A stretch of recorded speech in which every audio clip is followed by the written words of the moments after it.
Nagluluksa ang buong mundo sa pagpanaw ni Pope Francis, ang unang Latin American na leader ng simbahang Katoliko.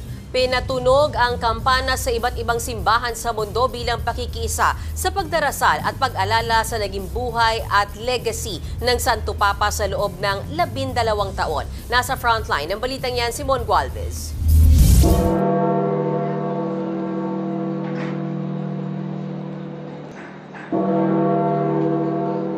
Pinatunog ang kampana sa St. Peter's Square bilang marka ng pagpanaw ni Pope Francis. Ngayong araw, inanunsyo ng Vatican na sumakabilang buhay na si Pope Francis sa edad na 88. Namatay si Pope sa kanyang official residence sa Casa Santa Marta sa Vatican. Nagkaroon din ng opisyal na anunsyo mga kardinal.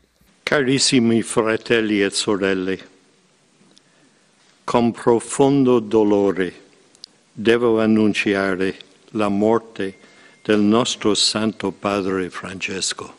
La sua vita tutta intera è stata dedicata al servizio del Signore e della sua Chiesa.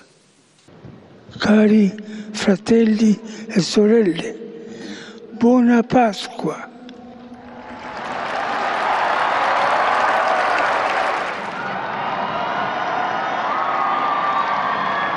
Bago pumanaw, nagkaroon pa ng Easter Sunday appearance si Pope Francis sa balkonahe ng St. Peter's Basilica sa Vatican.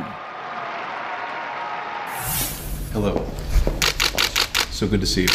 Nakipagpulong din si Pope Francis kay US Vice President J.D. Vance.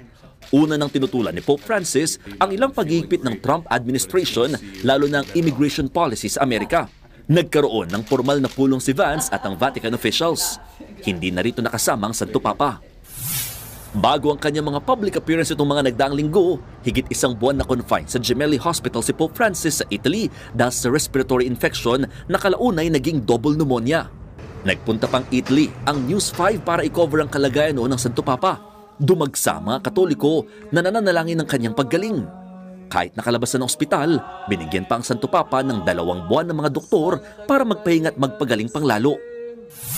Ngayon, unti-unti ulit na dumaragsa mga tao sa harap ng St. Peter's Square para naman magbigay pugay sa namayapang si Pope Francis. Ang home country ng Santo Papa na Argentina nagulat sa malungkot na balita. Nagtirik sila ng kandila para kay Pope. Kabi-kabila rin ang pagluluksa sa pagpanaw ng Santo Papa gaya sa Congo. Sa Notre Dame Cathedral sa Paris, pinatunog din ang kampana. Ang South African Catholics tinawag na malungkot ang araw na ito. Habang ang mga taga-Brazil, inilarawan si Pope Francis bilang isang unique at extraordinary man.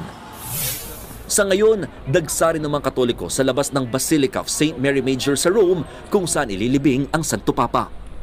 Nagbabalita mula sa Frontline, Mon Gualvez, News 5. Mga kapatid, Ed Lingaw po, maging maalam at may pakialam sa mga napapanahong balita sa ating bansa. Para sa mas malalimang pagtalakay at paghimay sa mga issue at headlines, tumutok lamang at pag-subscribe sa social media pages ng News 5.